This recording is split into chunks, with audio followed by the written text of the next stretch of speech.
ভাবুন তো এক মুহূর্তে যদি আপনার পুরো শরীর প্যারালাইজড হয়ে যায় আর ডাক্তার জানিয়ে দেয় আপনি আর কোনোদিন হাঁটতে পারবেন না, কিন্তু ঠিক তখনই আপনার শরীরে বসানো হয় এক রহস্যময় এআই চিপ। আর সে চিপ আপনাকে এমন এক যোদ্ধায় পরিণত করে যাকে থামানো প্রায় অসম্ভব। আজকের সিনেমায় এমনই এক মানুষের অবিশ্বাস্য গল্প দেখতে চলেছেন। গল্পের শুরুতেই আমরা দেখতে পাই গ্রে নামের এক ব্যক্তিকে। সে এমন একটু আধুনিক বাড়িতে থাকে যেখানে প্রায় সবকিছুই প্রযুক্তির মাধ্যমে স্বয়ংক্রিয়ভাবে নিয়ন্ত্রণ হয়। কিন্তু এত প্রযুক্তির মাঝেও গ্রে একেবারেই আলাদা। সে নিজের কাজ নিজে করতে ভালোবাসে, তাই তাকে নিজের পুরনো গাড়ি মেরামত করতে দেখা যায়। কিছুক্ষণ পর তার স্ত্রী আশা বাড়ি ফিরে আসে, তবে তার গাড়িটিও সাধারণ নয়, এটি নিজেই চলতে পারে, এমনকি মালিকের সঙ্গে কোথাও বলতে পারে। বাড়ির ভেতরে আমরা পরিচিত হই কারা নামের একটি এআই এর সঙ্গে, যে পুরো বাড়ির দেখাশোনা করে, এমনকি রান্নাঘরে ডিম শেষ হয়ে যাওয়ার মতো ছোট বিষয়েও সে আশাকে মনে করিয়ে দেয়। এসবের মাঝেই বোঝা যায় গ্রে আর আশা একে অপরকে ভীষণ ভালোবাসে। একসময় গ্রে বলে,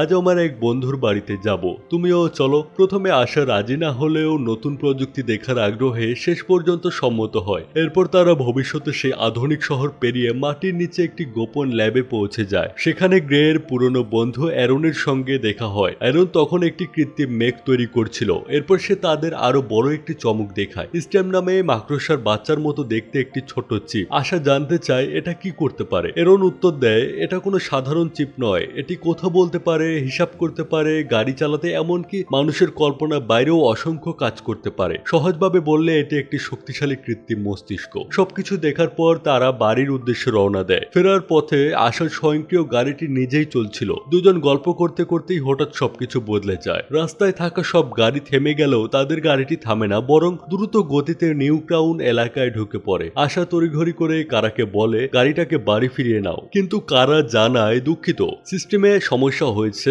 আমি নিয়ন্ত্রণ নিতে পারছি না। গ্রেও প্রাণপণ চেষ্টা করেও গাড়ি থামাতে পারে না। এক পর্যায়ে গাড়িটি নিয়ন্ত্রণ হারিয়ে রাস্তার পাশের একটি স্থাপনায় ধাক্কা খেয়ে উল্টে যায়। ঠিক তখনই কয়েকজন লোক এসে তাদের গাড়ি থেকে বের করে আনে। প্রথমে মনে হয় তারা সাহায্য করতে এসেছে, কিন্তু পরের মুহূর্তেই একজন আশাকে বন্দুক তাক করে বলে, তোমাদের মতো শিক্ষিত মানুষ সবসময় আমাদের নিচু চোখে দেখো, তাই না? কথা শেষ করেই সে আশাকে গুলি করে। স্ত্রীকে বাঁচাতে গেলে গ্রেকেও গুলি করা হয়। পুরো ঘটনাটি একটি সরকারি নজরদারি ড্রোন রেকর্ড করছিল। হামলাকারীরা দুজনকে মৃত ভেবে পালিয়ে যায়। কিছুক্ষণ পর পুলিশ ঘটনাস্থলে পৌঁছে যায়। দৃশ্য বদলাতেই দেখি গ্রে হাসপাতালের একটি বেডে কোমায় পড়ে আছে। 3 মাস পর তার জ্ঞান ফিরলেও তাকে হাসপাতালের বদলে নিজের বাড়িতে দেখতে পাই। লম্বা দাড়ি, গোঁফ আর নিশ্চুপ মুখ দেখেই বোঝা যায় আশাকে হারানোর শোক সে এখনো কাটিয়ে উঠতে পারেনি। বিজ্ঞানীরা জানায় দুটি রোবোটিক আর্ম এখন থেকে তার খাওয়া, ওষুধ আর দৈনন্দিন সব কাজ করবে। কিন্তু গ্রে কোনো উত্তর দেয় না। সে শুধু হুইল চেয়ারে নিশ্চুপ বসে থাকে। সবাই চলে গেলে তার মা নিজ হাতে গোসল করিয়ে চুল দাড়ি কেটে দেয়, আর তখনই গ্রে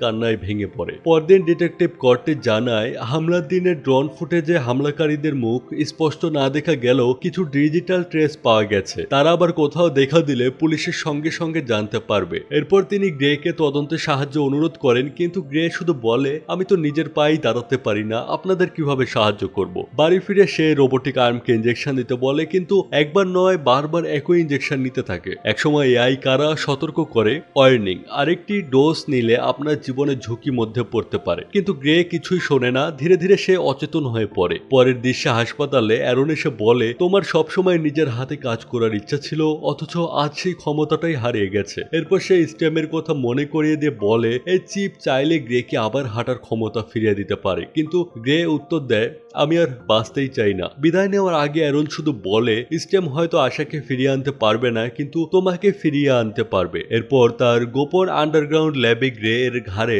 স্টেম চিপ বসিয়ে দেওয়া হয়। কিছুক্ষণ পর অবিশ্বাস্য ঘটনা ঘটে। বহুদিনের অচল হাত নড়ে ওঠে আর গ্রে নিজের পায়ে দাঁড়িয়ে যায়। তবে অ্যারন তাকে একটি এগ্রিমেন্টে সই করতে বলে। সেখানে লেখা ছিল স্টেমের বিষয়টি পৃথিবী আর কাউকে জানানো যাবে না। বাড়ি ফিরে গ্রে ডিটেকটিভের পাঠানো ড্রোন ফুটেজ দেখতে বসে। ঠিক তখনই একটি কণ্ঠস্বর ভেসে আসে, আমি কি একটু কথা বলতে পারি? গ্রে অবাক হয়ে জিজ্ঞাসা করে, কে? উত্তর আসে, আমি স্টেম। স্টেম জানায় তার কথা শুধু গ্রেই শুনতে পাবে। ড্রোন ফুটেজ বিশ্লেষণ করে স্টেম খেয়াল করে যে লোকটি আশাকে গুলি করেছিল তার হাতে কোনো বন্দুক ছিল না, কারণ বন্দুকটি তার হাতের ভেতরেই ইমপ্ল্যান্ট করা ছিল। এরপর আরেক হামলাকারীর হাতে থাকা একটি বিশেষ চিহ্ন শনাক্ত করে স্টেম মুহূর্তেই তার পরিচয় বের করে ফেলে। গ্রে ডিটেকটিভকে জানাতে চাইলে স্টেম তাকে থামিয়ে বলে, এখনো তোমার কাছে কোনো প্রমাণ নেই, আগে লোকটাকে খুঁজে বের করি। স্টেম তাকে একটি রহস্যময় বাড়িতে নিয়ে যায়। ভেতরে একটি অদ্ভুত টেবিল দেখে স্টেম বলে অন বলো। অন বলতেই টেবিলটি একটি বিশাল স্ক্রিনে পরিণত হয়। মেসেজ বিশ্লেষণ করে স্টেম জানতে পারে একটি নির্দিষ্ট বার থেকেই বারবার যোগাযোগ করা হয়েছে। ঠিক তখনই বাড়ির মালিক ফিরে আসে। লুকিয়েও শেষ পর্যন্ত ধরা পড়ে যায় গ্রে। লোকটি চিৎকার করে বলে তোমার স্ত্রীকে আমি মারিনি। তবুও লড়াই চলতে থাকে। একসময় গ্রে পুরোপুরি কোণঠাসা হয়ে পড়লে স্টেম বলে আমাকে পারমিশন দাও। অনুমতি মিলতেই স্টেম শরীরে নিয়ন্ত্রণ নিয়ে মুহূর্তেই পরিস্থিতি পাল্টে দেয়। তার আক্রমণ ছিল এতটাই নিখুঁত যে মনে হচ্ছিল কোনো যুদ্ধের রোবট লড়ছে। শেষ পর্যন্ত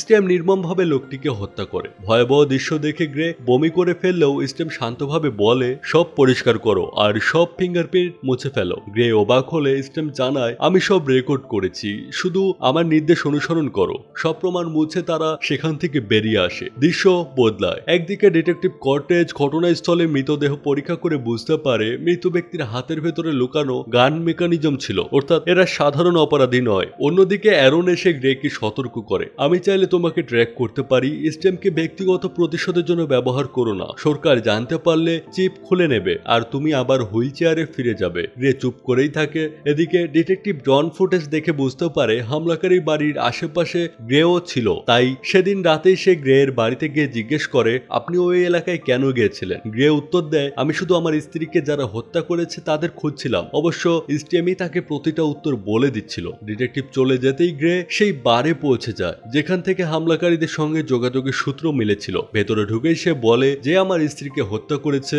সে সামনে এসো। সবাই হাসলেও কিছুক্ষণ পর একজন স্বীকার করে সে ওই দলের সদস্য। এরপর গ্রেকে বাথরুমে নিয়ে যাওয়া হয় যেখানে আরো কয়েকজন অপেক্ষা করছিল। তারা গ্রেকে নির্মমভাবে মারধর করে, এমনকি ছুরি দিয়েও আঘাত করা হয়, কিন্তু শরীরের নিচের অংশ অবশ থাকায় গ্রে কোনো ব্যথাই অনুভব করছিল না। হামলাকারী ঘাড়ে আঘাত করতে গেলে গ্রে আবার স্টেমকে পারমিশন দেয়। মুহূর্তে স্টেম শরীরের নিয়ন্ত্রণ নিয়ে একে একে সবাইকে পরাস্ত করে। শেষে প্রধান হামলাকারীকে বৈদ্যুতিক শক দিয়ে ফেলে জিজ্ঞেস করে কে তোমাদের টাকা দিয়েছিল। লোকটি মুখ না খুলে স্টেম আরো চাপ প্রয়োগ করে। যন্ত্রণা সে বলে ওঠে ফিস্কি আমাদের ভাড়া করেছিল, সে আশার কোম্পানিতে কাজ করে। এরপর আরো কিছু বলার আগেই সে মারা যায়। ঠিক তখন স্টেম জানায় অ্যারন আমাকে শাটডাউন করার চেষ্টা করছে, সে সফল হলে আমি বন্ধ হয়ে যাব আর তুমিও আবার প্যারালাইজড হয়ে যাবে। তারপর সে গ্রেকে একজন হ্যাকারের ঠিকানা দেয় যে একমাত্র অ্যারনের নিয়ন্ত্রণ থেকে স্টেমকে মুক্তি করতে পারবে। গ্রে দ্রুত সেখানে রওনা দেয়। অন্যদিকে দলের নেতা মৃত হামলাকারীদের চোখের আইরিস স্ক্যান ব্যবহার করে তার শেষ স্মৃতি দেখে ফেলে।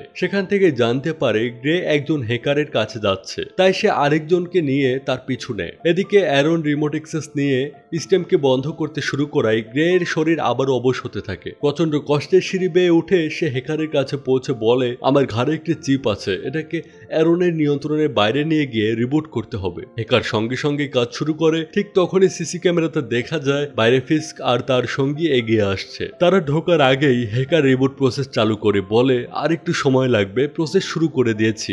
এটা বলেই সে পালিয়ে যায়। আশেপাশে সবাই তখন ভিআর গেমে এতটাই ব্যস্ত ছিল যে কিছুই টের পায়নি। কিছুক্ষণ পর ফিস্ক ঢুকেই বলে তাহলে তুমি আমার এতগুলো লোককে মেরেছ, কিন্তু স্টেম পুরোপুরি চালু হয়ে যাওয়ায় গ্রে সঙ্গে সঙ্গে আক্রমণ করে পালিয়ে যায়। ফিস্কের সঙ্গী ধাওয়া করলে স্টেম তার হাতের ভেতরে লুকানো বন্দুক দিয়েই তার মাথায় গুলি চালিয়ে তাকে হত্যা করে। কিছুক্ষণ পর ফিস্ক এসে শুধু তার সঙ্গীর মরদেহ পড়ে থাকতে দেখে। দৃশ্য বদলায়। গ্রে রক্তমাখা অবস্থায় বাড়ি ফিরলে তাকে হাঁটতে দেখে তার মা যেমন খুশি হন তেমনি রক্ত দেখে আতঙ্কিত হয়ে পড়ে। গ্রে সব ঘটনা খুলে বলে এবং কাউকে কিছু না জানাতে অনুরোধ করে, কারণ সত্য প্রকাশ পেলে সে আবার প্যারালাইজড হয়ে যাবে। ঘুম থেকে উঠে সে জানতে পারে ডিটেকটিভ কর্টেজ এসেছে। ডিটেকটিভ বলে আবারও একটি ক্রাইম সিনের আশেপাশে তোমাকে হুইল চেয়ারে দেখা গেছে কেন। স্টেমের নির্দেশ মতো গ্রে উত্তর দেয় আমি শুধু আমার স্ত্রীকে যারা হত্যা করেছে তাদের খুঁজছিলাম, আমাকে সন্দেহ না করে আসল অপরাধীদের খুঁজুন। এই কথা শুনে ডিটেকটিভ সেখান থেকে চলে যায়। গাড়িতে বসে ডিটেকটিভ কর্টেজ হঠাৎ খেয়াল করে গ্রে যেন কারোর সাথে কথা বলছে,